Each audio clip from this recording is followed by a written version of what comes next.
Hello everyone, welcome back to the Kirklees Guitar School podcast, episode 13. I'm joined with my co-host, Mr. George Loveridge. How are you doing today? Yeah, not so bad, James. Not so bad. Slightly different today, isn't it? Yeah, we've got a little bit of a different episode lined up for you guys. So, Boss were kind enough to send us two Katanas. Gen 3 Katanas for the podcast. Now, a lot of people on the Facebook group and in his community say the Katanas are fantastic. It'd be even better if I knew what it all did. Yes, so this week, instead of looking at the set list, we start with a question. And that question comes from Robert. Now, Robert, poor bloke, he asked this question in January in the Facebook group, so I've had a look. And Robert asks, I really struggle to get the right tones from the Katana amp. Would love a session on getting to the right tones for toning setup.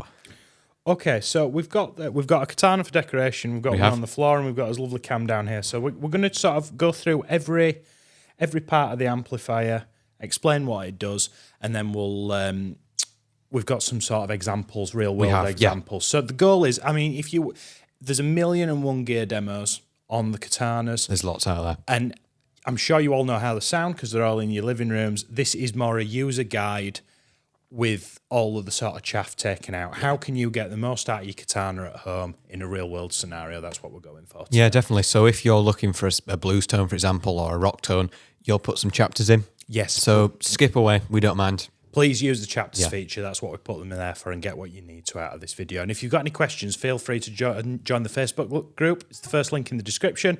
Yeah. And if you've got any more questions, please ask away in there.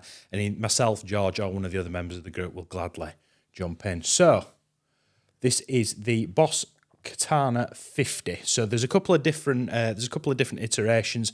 They're all kind of based on the same platform, aren't they, George? What's this amp got? So this one has a bunch of effects, a bunch of different voicings. We'll get into that in a second. But crucially, that Katana 50, what does that mean? This is a 50-watt combo amplifier. What that means is, instead of just having being on or off, we've got various different functions. The 50-watt element is the power output. You get a single, I think it's an 8-inch speaker on one of these, or perhaps 12-inch. I'm going to say 10. Well, that's a wild guess. We'll go in the middle. Yep. Single speaker, 50 watts. And as you'll see soon, we'll go through, we've got 3 different settings on these 50s. In terms of volume, we've got 5 watts. Is it 25 watt on this one? You're closer? Yep. And 50. Basically, you're not going to blow your head off when you're using it. You get 3 different. Oh, we'll get into that when we get to the attenuation section. So we're going to start over here in the amplifier section. And we're going to start over here with the amp type. Now, what's the amp type, George? The amp type, now, Boss aren't allowed to say this, but if you go back in your TARDIS back in time, you might have a Marshall Plexi. You might have a Fender Twin Reverb. This essentially selects the different sort of amp that you're using. Yeah, it's trying to copy famous amplifiers without calling them by their true names. Yeah, this is the difference between a modelling amp and a combo amp. If you look at a Fender Mustang, I know a few people in the group have got those, it will say 1965 Twin Reverb with tremolo. And it's oddly specific, and if you don't know anything about those, it's pointless. It's quite confusing, isn't it? So we've got an acoustic setting all the way over here to start with. Now, I would reserve this exclusively for an acoustic guitar. It's not... Now, this is all very subjective, and this is just... We love the Katanas here at Kirklees Guitar School. I think these two are a 7th and a 8th amplifier. Yeah, we must be in double figures nearly. Yeah, we've got quite a lot of them, and we've got to know them really well over the years. Now, I use the acoustic setting for just plugging an acoustic guitar in. That is a misconception with these amps. People think that the acoustic on the Katana makes your electric sound like an acoustic guitar. It doesn't. No, it just sets it up for acoustic. Plugging your acoustic guitar in. Now, personally, we'll get all to all the effects and the EQ and all that later on, but personally, I just like to use a little bit of reverb. Always. Which is over here. 12 o'clock for me. Reverb. Yeah, and you don't really need much more than that. You know, you've got the... and actually adding a little bit of reverb into that kind brings of softens more in the everything. room. Yeah. Kind of softens everything. We're at 12 o'clock for the EQ on everything, bass, treble, and mid. You don't need any more, any less.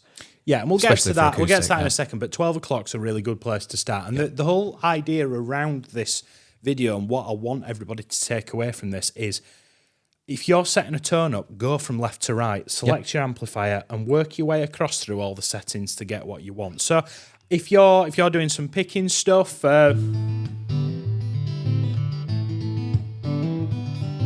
sounds pretty good. Knock the reverb down a little bit. and you can do if you're strumming through your Brown Eyed Girl, your Eagles,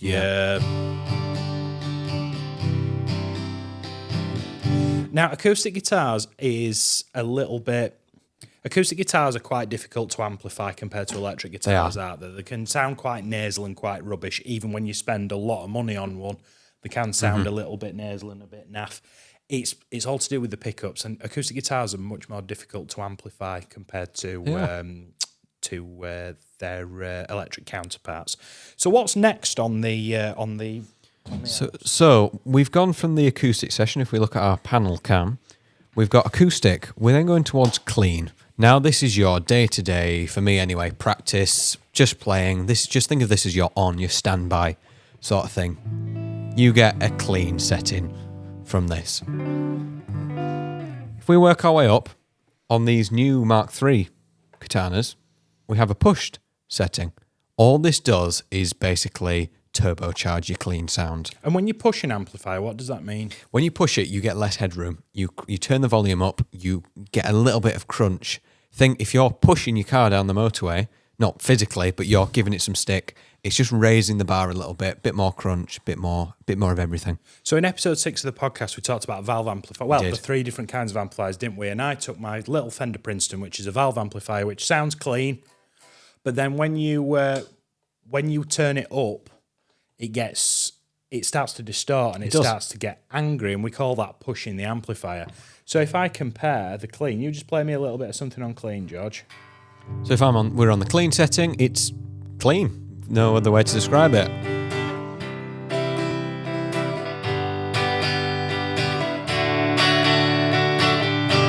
No, I wouldn't describe that as angry or aggressive, but you can tell there's a bit more to it. Think of like, I'm trying to think of like a big, not necessarily rock, but quite a big kind of, quite a sort of angry pushed chorus, loud kind of pop rock. It's distorted, but not really. It's almost, if you've got a hot set of pickups like you've got in that 335, you can almost go for the whole Gallagher thing. Yeah. Don't look back in anger kind of thing. You've got clean, say, on your bridge pickup. There's just a bit of crunch in there. Compared just enough. Compared to the clean. That's it. You can hear it. There's something changes, doesn't it? Yes, there is. It's almost like you've got a boost pedal plugged in. Yes. Very much like that. Which you can also do in the effects section of the Katana. So I'd describe the clean channel as a clean amplifier, like a Fender Deluxe, something like that, a Fender Princeton, and then the pushed versions, like you'll turn that amplifier up so it starts to bark a little. But the benefit, of course, of this is you don't have to have the volume at max to achieve that. That's the benefit of the push. You can still get on with your neighbours. So moving across, we've got crunch. Crunch. So it plays a little bit of something on crunch, George.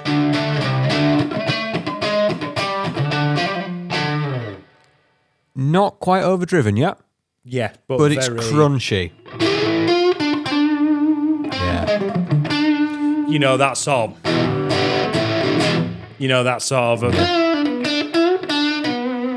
very bluesy. Yeah, see, ironically, it sounds a lot cleaner on yours than it does on the telly for some reason. Bluesy, I'd call that, in this application anyway, the way we've got it set up. Okay, excellent. And then basically that's kind of simulating like a very early Marshall or a pushed AC30. So can you see as we're going around, as we're sort of moving round the spectrum, it's getting more and more distorted. Yeah. So we go up to lead, George. Now, lead does what it says on the tin. This is if you're in a band scenario, say, or you're practicing to backing tracks soloing, this should be your go-to, my turn to talk now, listen to me sort of thing.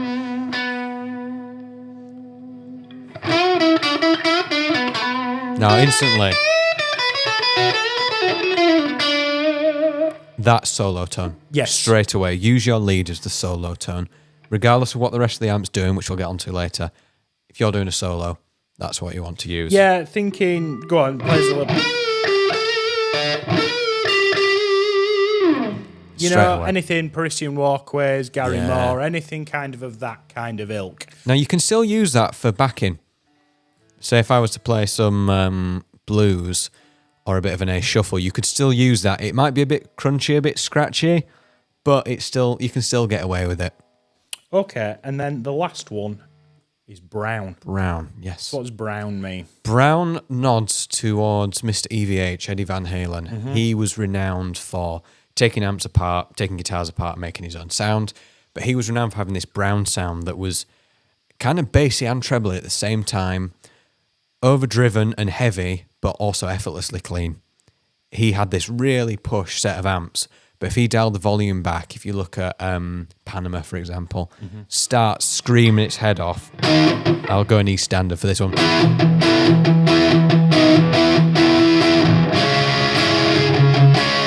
But then when it comes to the verse,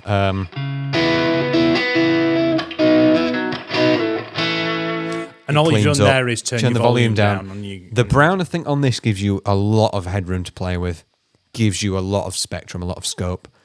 And it's the most gain that you've got on tap. In fact, I'm just going to, because you can hear it hissing away. The most gain that you got on tap. So if you're sort of a little bit more heavier in your taste towards your guitar playing, you think Eddie Van Halen, Iron Maiden, Metallica, things like that. When I'm playing those kind of things, I'm using the brown setting because that's got the most gain on tap. Now, just before we move over to the next part of the amplifier, you've got this little variation button here. Now, how do you use that? I haven't touched that for a while, if I'm honest. A bit of a curveball. It's click through it and see what sounds you like. That's how I. It's the same. It's the same style. It's just it's just a different variation of it. Different Think of it font. like that. Now, personally, I like to keep that button on all the time. If you press the button's either off. You get a nice little red LED. And I sort of think if it's off, that's variation 1, variation 2. And I don't. Boss could probably tell you. In fact, let's leave that on because I like the sound of it on. But there's no kind of. Boss probably has some explanation as to what it exactly does. To my ear, it's just a little bit brighter and a little bit sweeter sounding, and I prefer the variation button is on the Gen 2 and the Gen 3 Katanas. Nice. It's not on the Gen 1. And whenever I have it, I turn it on. I think it sounds better. Well, can I play something and you switch between it? Absolutely, yeah.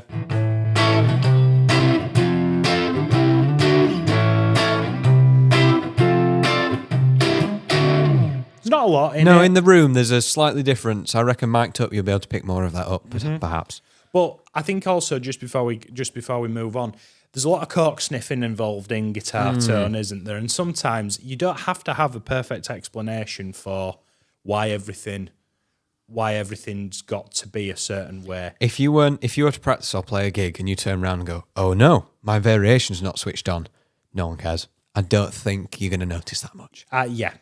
Okay, so then staying within the amplifier section, next we've got gain. Now, what does the gain do, George? The gain gives us more gain. This is like your little Princeton that we looked at earlier. It's how crunchy the amp sounds, how much dirt you've got. So am I right in saying that the higher the gain, the more distorted it sounds? The higher the gain, the more distorted it sounds. Now, we'll look at this now. You can be on clean with this amp. If we up the gain, we're getting more towards the lead or the brown territory because we're giving it more stick. Okay, well, I feel like it's a little bit harder to hear on the clean, but maybe let's try pushed. And if you can play something and I'll start off fairly low. Now, the gain also determines the volume as well. Yes, if your gain's set at 0 you've got no volume. And you're like, why is my guitar not making a noise? Your gain should always be at least just a little bit. Because you think of gain in terms of like a PA system, it doesn't make the vocal sound aggressive. It's just the power that you're putting behind. And there needs to be something there to yield a sound.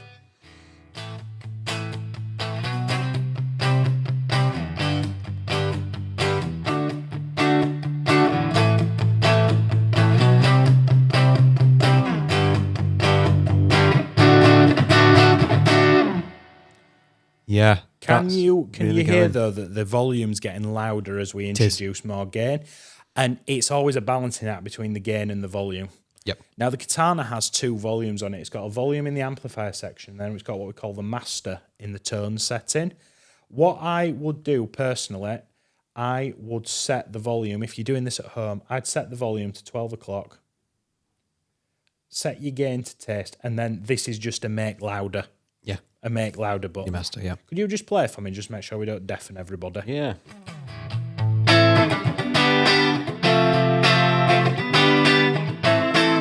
So you see I've set this to 12 o'clock. I've set the gain to 12 o'clock just as a medium. So that's his amplifier section. Moving on, George, the equalizer, equalization. I often, when I'm teaching students, I sort of say, think of the equalizer on your car stereo. Yeah, well, it's the same thing. It's the same idea. Changing the profile of the speakers, how they sound. Now it's called we call this a 3-band EQ because there's 3 variable things that we can change. Now I think a really good place to start with this, if you're fairly new to the Katanas or you look at those and you're like, I don't know what it does, start with everything at 12 o'clock. Yep. And then work from there. But to be honest, 12 o'clock's a good base. If you've got a decent guitar and you're an half decent player, It should sound pretty normal. yeah. And then everything else is just salt and pepper to salt. Oh, and pepper absolutely. to Well, taste. we're at 12 o'clock now and we're not quite at my optimum tone yet, but that's just my preference as a player. So we're all at 12 o'clock. Do you want to give me some power chords? Yeah, I'm going to try because this Bigsby's just dropped out of tune, and that's why you're doing a bit more playing than I Yeah. am. Well, hopefully if your E and A are in tune, you can get by. Right, your volume needs to come up I on will your turn guitar. We're using an ABY box. We are going into the same guitar. We're but basically there's some, sharing the volume between yeah, each other. there's some electrical gremlins going on. So this is all at 12 o'clock. It sounds all right. Now, what happens if you add too much bass? I'm going to take this to sort of 3 o'clock. Gets a bit thicker, a bit woollier. But now if I bring that treble also to the same position, the sound is bigger. It's almost like we've turned the gain up. We've given it more oomph. And the treble's kind of like, it makes it sound sharp. Sharper. You know? If I take all that bass away that we've added, if it's shrill, there's no power behind it, no depth, no bass. Which works for like Sliced Tomatoes, 60s stuff. Yeah, I talk about the ice pick guitar technique if you're doing that sort of. Yeah. And if you want to poke through, but I'd sort of say my general, your trebles how sharp it sounds, your bass is how deep it sounds. What about the mids? The mids are, so without going on a major tangent, mids are what we call guitar's what we call a mid-range instrument. If you were to imagine everybody in a band has to occupy a certain place within the spectrum of frequencies so you can all be heard. So something like your bass guitar and your kick drum. Right at the bottom. Right at the bottom with the bass. Something like the cymbals and the hi-hat from a drum kit would be at the top. Keyboards and guitars kind of fight over the mids, and it's a good idea to always have plenty of mids, unless you're doing that sort of thrash metal Mid drop. yeah, which Think is Metallica. its own thing, Scoop and the that's a mids. whole other topic. You want to have plenty of mids to ensure that you're heard. Yeah, it's amazing. It's like a magical science that cuts. We've heard this term cutting through the mix Yes. before at a live venue. If you're ever watching a band live and you can hear the guitar, but you can't hear it, you know it's loud, but it's getting lost. It's because the mids aren't high enough. If you're ever in a band and you're struggling to hear yourself, don't turn the volume up. Turn the mids up. Well, I feel that's a bit of a generalisation. That's probably the place to start. But what I think what George you're trying to say there is you need to adjust your frequencies to be able to be heard. Now, if you're practicing in your living room, It doesn't really make a difference. no, I'd have it at 12 o'clock. It can sound a bit underwater. If I kill the mids off completely, it's not horrendous. But if I slowly bring it up again. You're doing the bass there, I'm doing George. the bass. Whoops, there we go. It's all live here, folks. Yeah. Bring the mids up. It's like a nice combination of the two. Kind of sounds a bit fuller. It does, yeah. With the mids dropped, no power.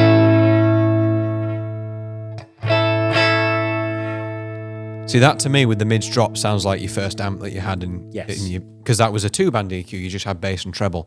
Or some now only have a tone, just says tone, like on your guitar. Yeah, well, my little Fender Princeton's only got 2. It's just got bass and treble, and it's really easy to get into Worked all that. Start at 12 o'clock. If it sounds a little bit sharp, back the treble off. It sounds a little bit dark.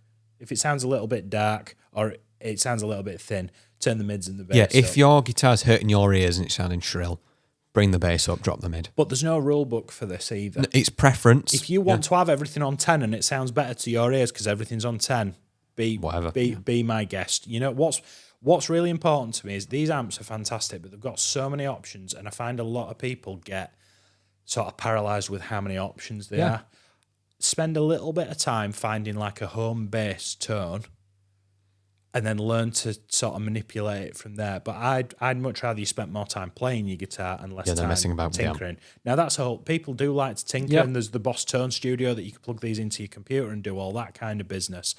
That's kind of a bit more advanced as that, and I don't let it get in the way of you doing what's important, which is playing guitar and doing lots of practice. So that's the Equalizer section, and now we get into all this stuff. This is the main attraction with these katanas, I think, for me.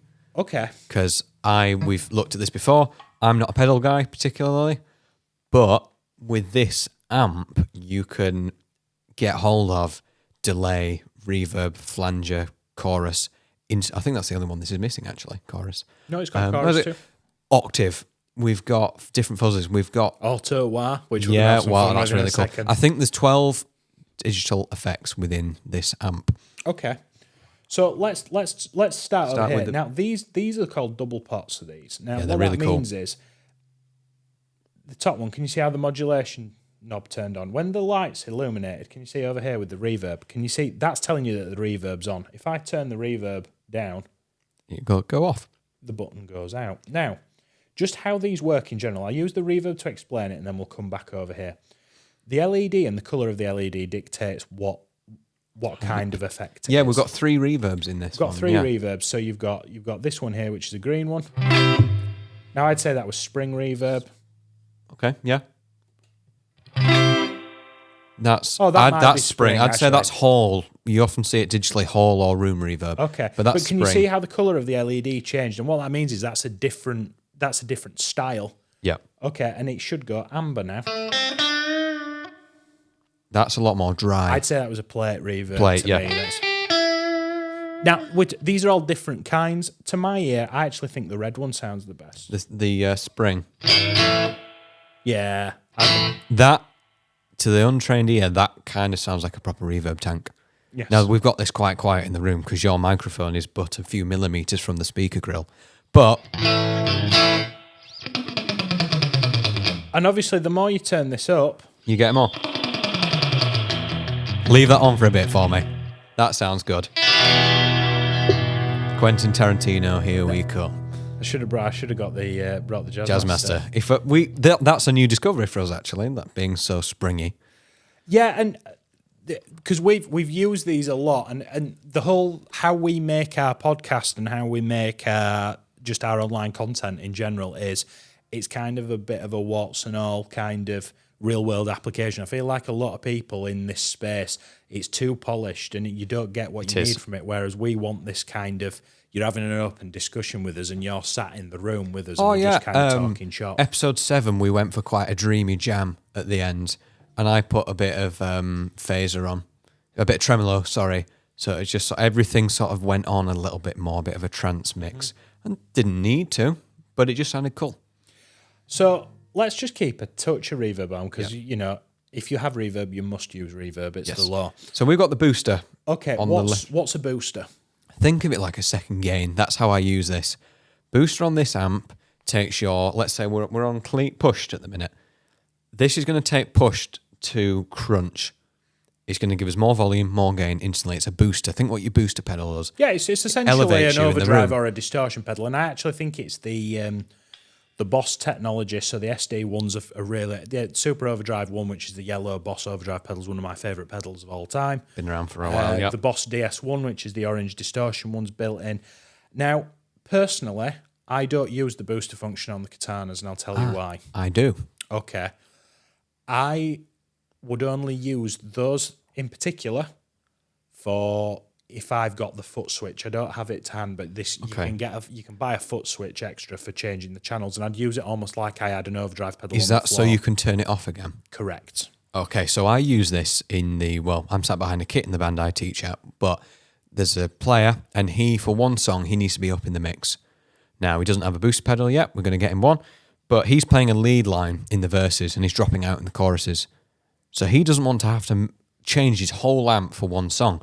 So can I just play you a bit of something? Can you hear we went up in volume there? And as you turn that dial up, it gets more and more overdrive. Now, and you do get different boosters on this one. Well, yeah, just as we did with the reverb. Can you see how we've got the green light?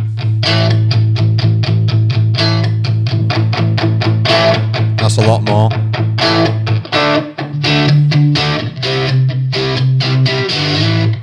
Now, to my ear, this is my guess.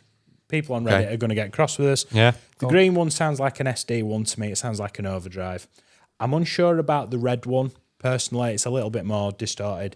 The amber one is quite clearly the DS1 pedal. Yeah, massively. So essentially, you've got 3 Boss boosters, drive pedals built into that. Now, what's really interesting about this section of the amplifier, above it, you've got another knob, and can you see how the modulation light's coming on?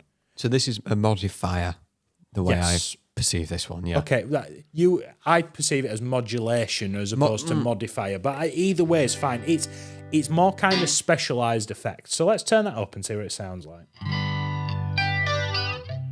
Well, let's go for something.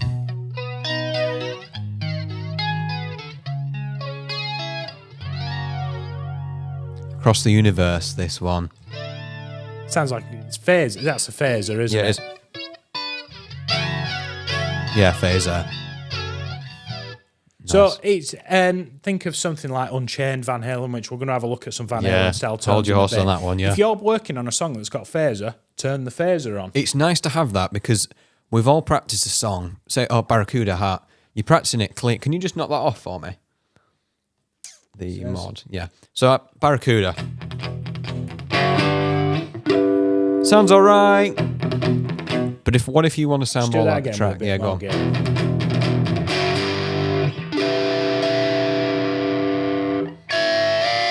But then I give it a bit more with the mod.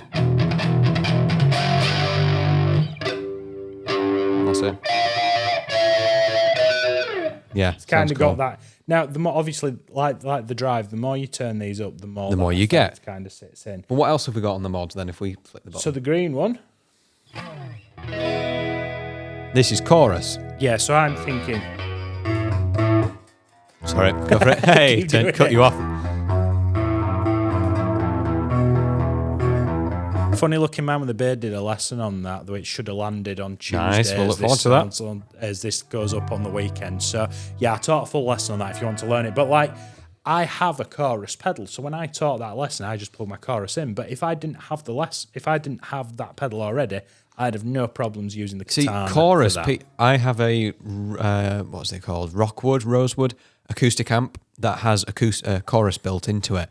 And all choruses I come into sound the same.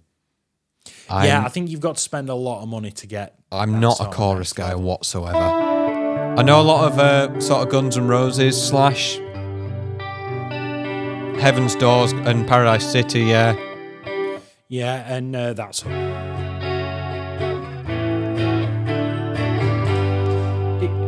I think it kind of gets stuck. It kind of gets pigeonholed into a certain time of music, does chorus. But it comes in, to be honest, I'd use chorus for something like, I know I haven't got a capo hand. Smiths. I'll run to you. Chorus, 80s, reverb. Yeah, you talk about Eddie's, what pedal did Eddie's reverb and chorus pedal and delay. A lot of Eddie Van Halen used chorus, delay, reverb. Yeah, but it's that even, Johnny Marr. Yeah, it's of a certain era, but if you're wanting to practice those songs at home and you can get 3/4 of the guitar tone in, I mean, what are these retail for? About £250, something. Yeah, like 150 to 250. You'll have to quote us. You might bring it up on the screen. Yeah, what they've got at Toman, but yeah, massive value for money. Oh, 100%. Last one in the modulation section. This is full Pink Floyd mode now. Yeah, this one.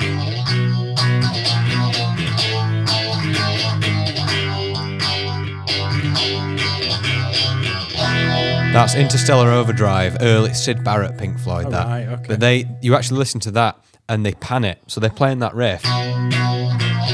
Listen through your headphones, it makes your head hurt because they're literally going left, right, left, right, left, right. Ping pong either side. So that's a flanger. Flanger, yeah. Brian May uses a lot of flanger. All right, okay.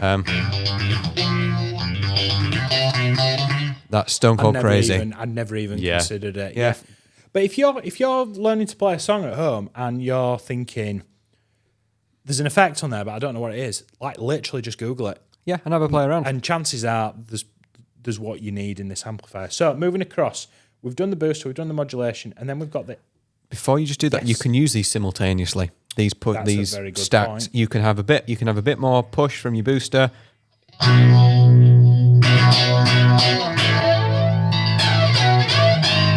You can use them simultaneously. That's a very good point, George. Thank you for stopping me. We've now got, moving to the right, effects and, what's the second one? Delay.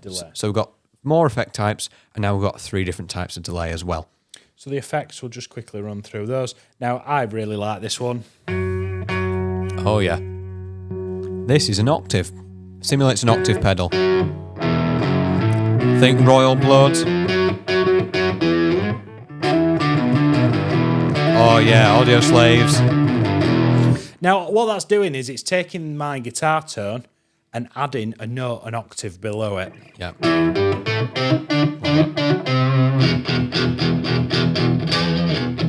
Royal Blood use that a lot. Yeah, and then sounds good for, say, Duke as well. Yeah.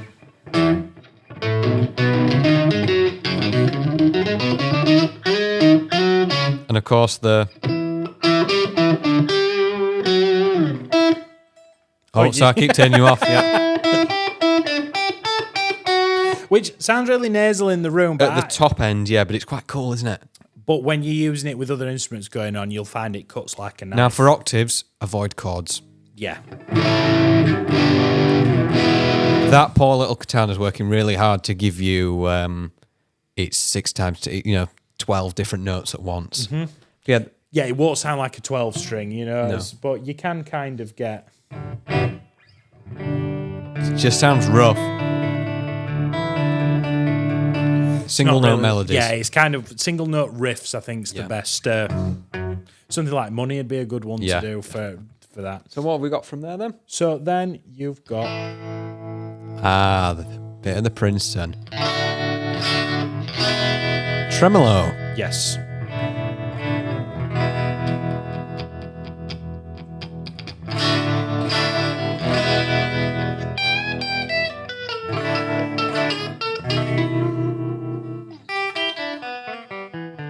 Any 50s, 60s jobs, that sort of thing.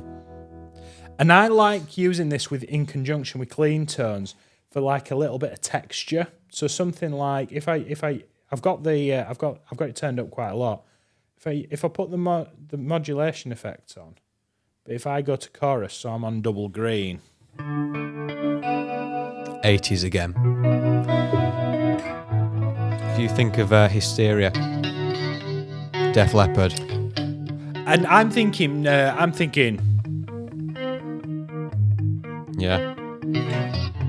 Yeah, Andy Summers, yeah. We technically need the 2 guitars for that. It's a harmony. Oh, is it really? Yeah, it's playing a fifth, a sort of weird fifth above it. Okay. And Paul Davis does a video on it. Of course he does. Very good video. But yeah, anyway. But there's lots of different. I think tremolo. People think it's often used quite a lot in that sort of like country kind of Tennessee Whiskey thing, if you're doing a cover of that. I use it for something like Wicked Game as well. Yeah.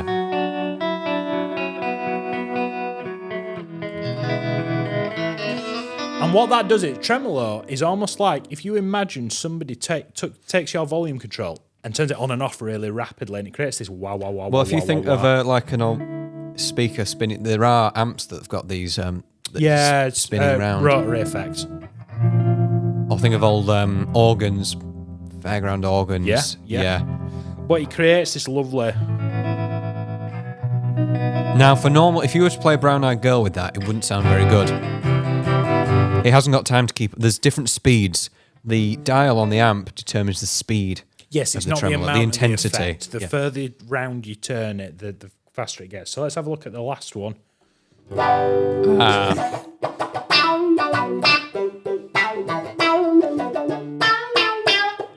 So that's called an auto wah, and it's trying to do the wah-wah thing without you actually rocking your foot.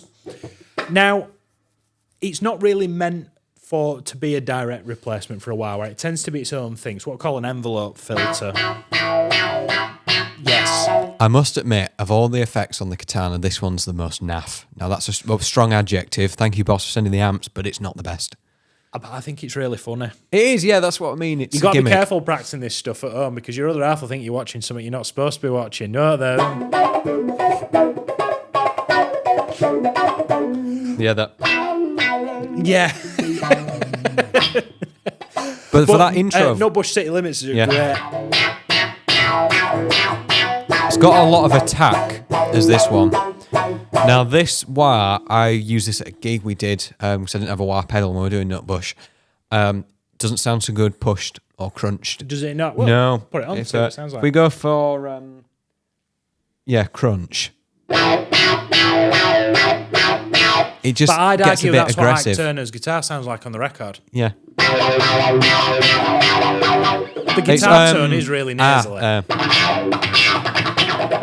The Professionals theme. Right, okay. If you know that. I can't remember it now, but if you know the Professionals, that 70s police drama. It's kind of got that shaft. Imagine thing. a Cortina drifting around a corner. Yeah. So that's your effects section, and then we'll just quickly talk about delay. Now, delay, it's very, very... Delay is one of the effects that you can kind of go really, really deep on if you want to. The hole's as deep as you want it to be. Now, I'm a bit of a simpleton when it comes to delay. I want a little bit for more space in the room. Make my sound bigger. And just as the others, you turn this on.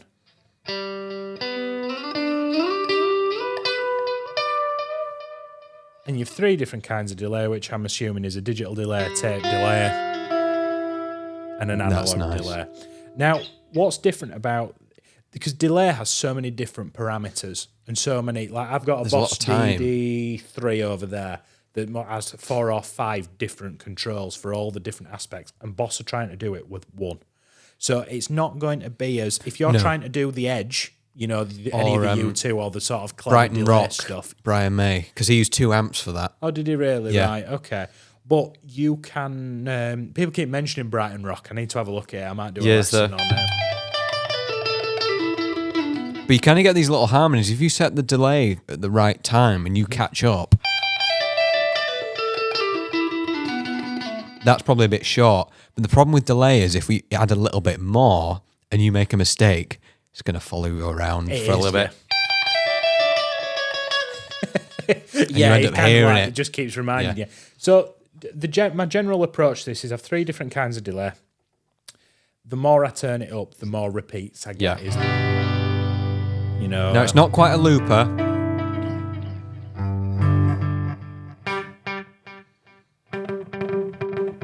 If you begin your brick in the wall. More Pink Floyd. Sounds really cool, doesn't it? Coming in, yeah. Now, this tap tempo down here, if you tap to the tempo of a piece of music, your delay will be in time with that. That's cool. Yeah, if that's you a cool feature. Like, let's say, just play a little bit. Play like a little bit of a rockabilly kind of thing for me, George, if you can.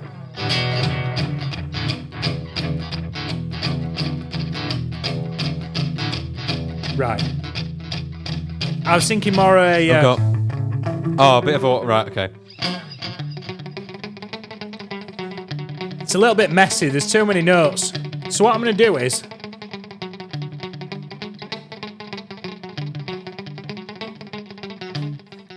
I was just so we're tapping in time that for button. that, yeah. That's it, and I'm just tapping the button. As you tap to a piece of music, 1, 2, 3, 4, I go... Yeah. That's cool. Now, you either need a friend or just do it on an open string. Yeah, or if you're practicing along to a piece of music, just tap the tempo of a piece of music. But my approach, how I use a tap tempo is not necessarily that way. That's how you're supposed to do it. But how I use a tap tempo is I just sort of use it as a barometer for how long I want the repeat to last. Okay, yeah. Like if I'm going... and I want it a bit closer, I'll press it twice quite fast. Can you see? Now the LED actually limits. Reflects. Oh, don't get me started.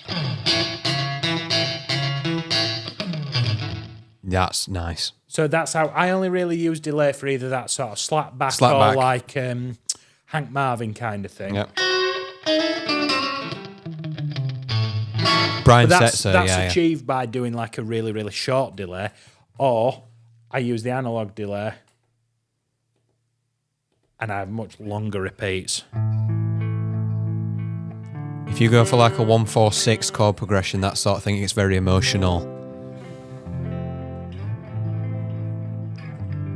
Yeah. Oftentimes that sort of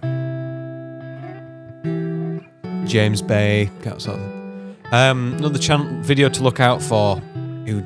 Music is Win did a video on that 1-4-6 chord progression, and he used this kind of delay. He had this nice pedal,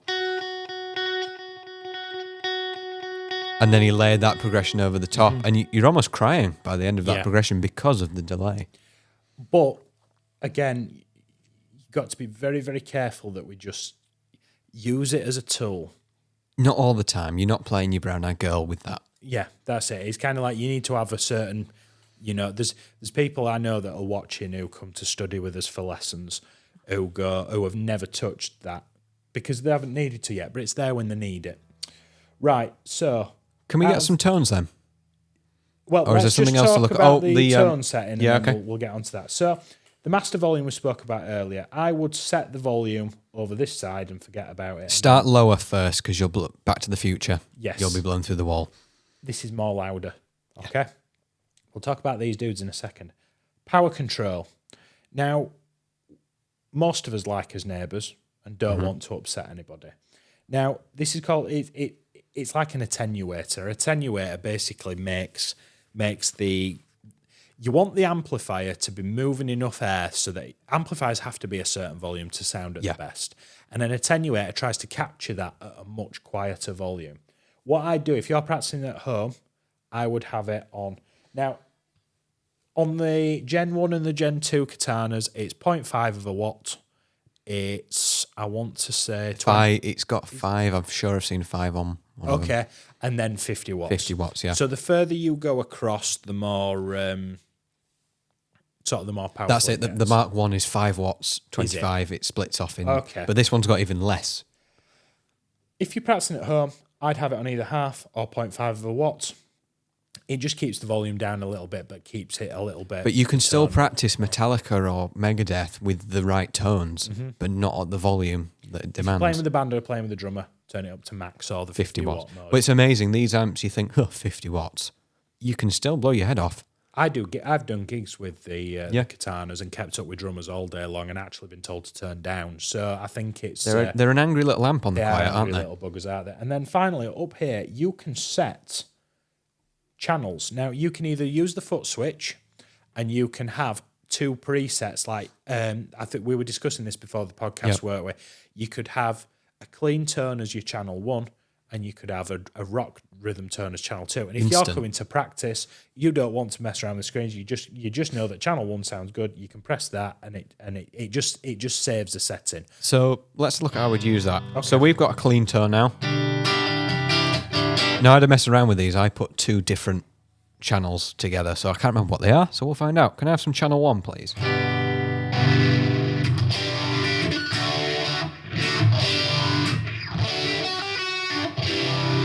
That's kind of a weird prog rock. Let's call that George's weird prog rock. Okay, let's say it's a little bit too prog rock for me, is that? So okay. what I'd sort of do is let's take a little bit of this. Let's take the booster off. Just play that for me. Okay, we'll leave a bit on. Now the modulation's quite high.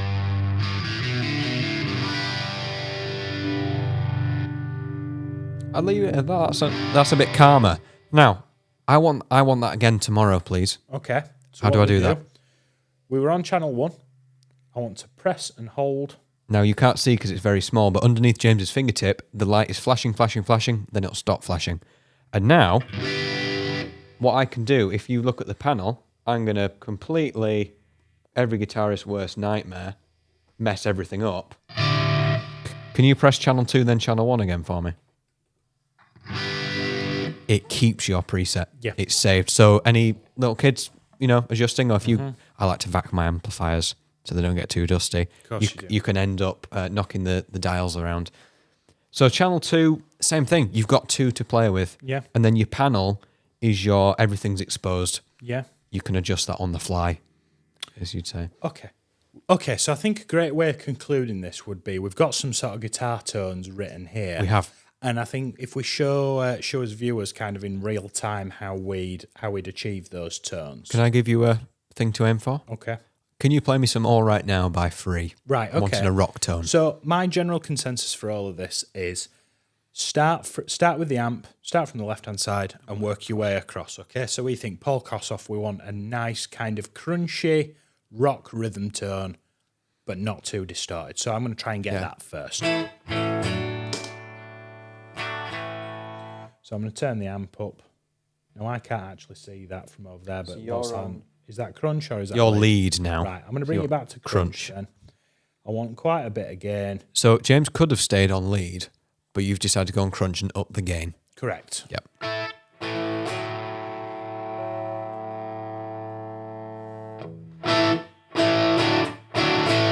Okay, we're getting close. Sounds about right. It's just not loud enough yet. But because the mic's so close, we can't go too loud. And I think I'm going to back... It sounds a bit dark, so I'm going to back the bass off. Bring the treble up a little bit. That's it.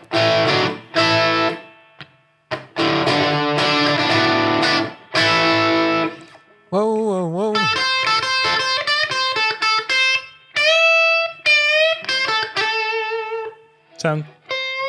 Sounds convincing enough to me, does that? Okay.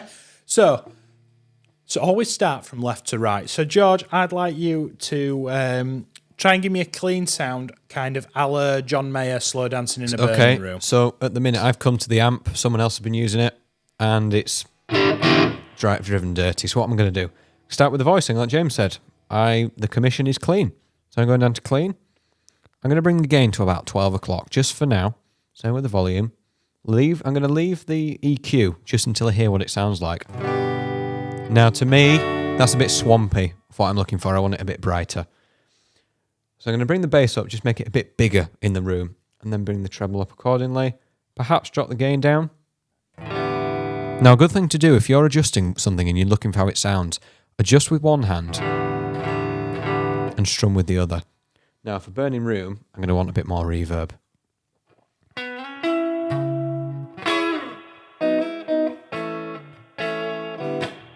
So again, I've started from the left and I've worked my way across, and that's quite a nice clean tone for me. And when I hear John Mayer do that, it's quite a lot of reverb. Yeah, we've got the right sort of reverb on because you get that, his lead. Lovely. Yeah, nice. So, can you give me some lead tone? I'm thinking Bad Penny. Sticking with a 70s rock for yourself. Right, okay. So yeah, Rory Gallagher. Rory Obviously, Gallagher, I've not got the optimal tool for the job. Yep. Way too much reverb. So again, start from left to right. I'm thinking. So he used Marshalls and most notably a Vox AC 30. So you probably want some locking on the lead this time, I think. I don't know. I don't know. I'd be more inclined to go crunch, but bring it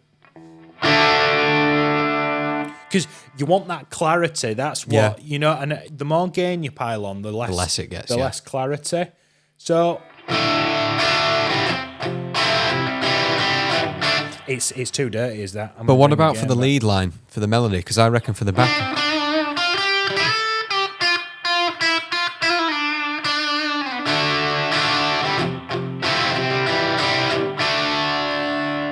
That gain back a little bit, and I might sort of replace it with volume, and then to get that lead tone, I'm actually picking a lot harder. Okay. So it's very receptive, the amp, yeah. Yeah, it's all right. Sounds good to me. Now, I've got another one here. Yes. we're going to look for a crunch rhythm. Now, what we mean by this, if you're playing rock songs in a band, you don't want to be clean, but you don't want to be top of the pecking order because you're not soloing. That's who I am at the minute. I'm going to stick with something like this. Say Rocking All Over the World, Status Quo. That works to back people, even if I'm playing chords. As James said, we still got clarity in there. Now, let's say I was to do the lead. I'd probably... Case for the booster.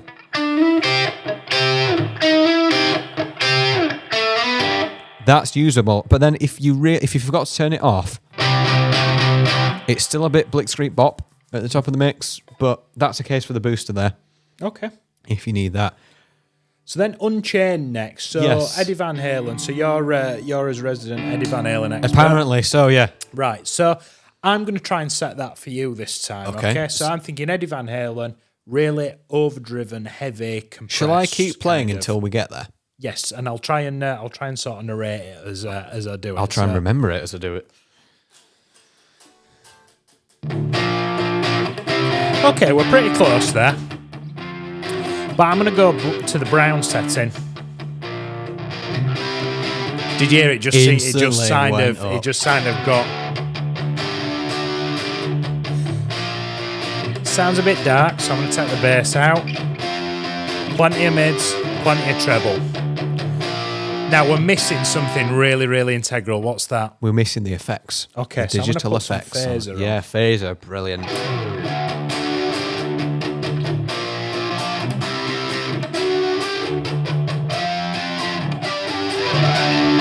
Now, if you get the phaser right, you can feel it chasing you around the room.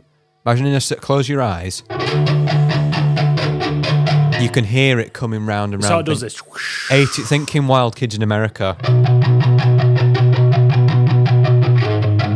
Yeah, but thank you, that sounds good.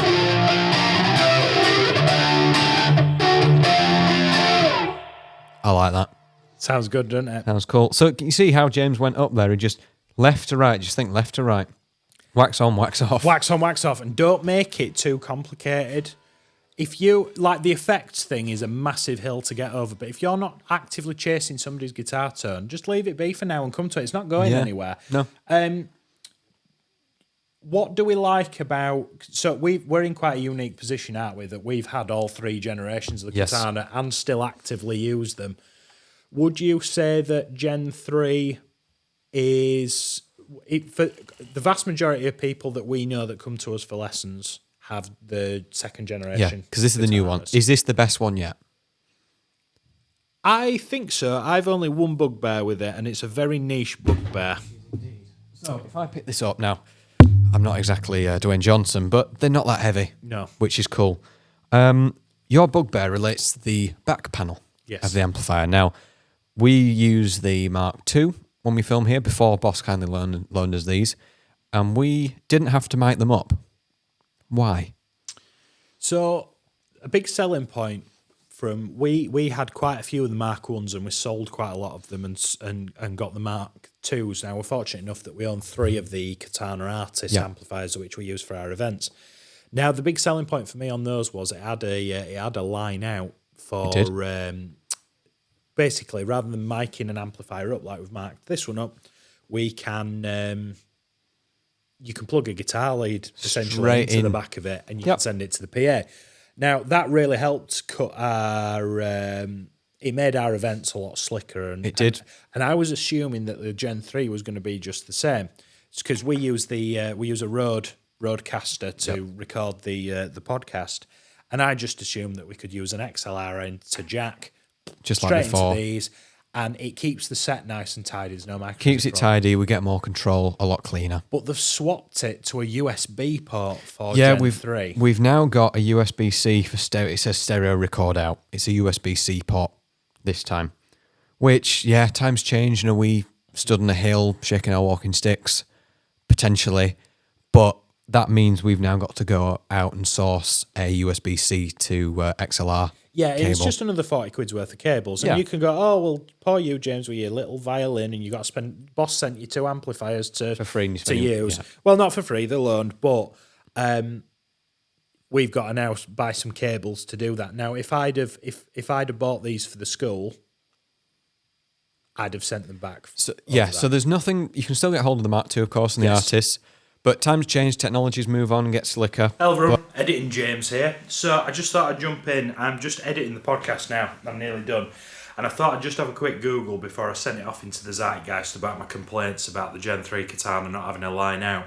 Turns out, after a little bit of digging, the Boss do what they call the KTN 53EX, which is like an upsell from the 50, and it's a special version that has the line out in. So I stand corrected. If you want one with a line out, don't get the standard. Get the Katana 53EX 112 combo, which has a line out in it as well. Andertons have those on for £359 at the minute, so they are a little bit more expensive, but hindsight's 2020, and I would have purchased that if I was in the market for one. Thanks, I hope that clears it up. But there's a few other bits that we've got at the back of this. So we've got the foot switch control, the effects pedal, the send. At the back, we've got a 6.3mm stereo phones, so you can plug headphones in. Yeah. I'm yet to meet someone who plugs headphones into an amp. Quite a through few that. Yeah, fair enough. Yep. I'm just noting the power amp in. Can you go into that one? So that's if you're running some more kind of, we said delay pedals are quite sort of, there's a lot going on. You'd run those into that. Okay. For the guys that need to watch this video on how to use them, I wouldn't even worry about that to start with. It's for more kind of intricate effects. And then just concluding, we have, you said it's a little Bluetooth adapter. Yes. Now, this is what Gen 3's got over Gen 2, in my opinion. And I know a couple of people who own the Generation 3 amplifiers who really, this was the selling point for them moving over. You can buy a little unit from Boss directly that it essentially turns your amplifier into a Bluetooth speaker. So you can when you want to connect up to something on Wi-Fi, on Bluetooth, you'll find the device and you connect it on your phone. It makes your Katana discoverable. Nice. For that. So I think that's... So for those that way inclined wanting to use it for that purpose, you can do. Absolutely. The minor bugbears, but also I like to be as transparent as possible. Yeah, exactly. For most people aren't even going to look at the back panel, apart from plugging the kettle lead in.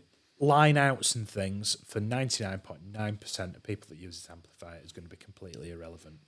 So hopefully you got something from that. Bit of a longer video. We usually do this podcast every Sunday. It comes out every Sunday morning, and we kind of cover 2 or 3 topics per podcast. But this has been such a big thing and been asked for by so many people. It has. And even if you're not a Katana user, I think anybody who just uses the bass and a treble modeling amplifier can get something from whether you're a bass player, ukulele player, using the EQ or learning to use the EQ is really important. It's definitely something. So, thank you very much, George. Cheers, James. Thank you very much for watching. Should we play them out? Yeah, so every week we have a bit of a jam. Let's adjust that amp, shall we? We'll go clean, bit crunchy, clean. Cheers, guys.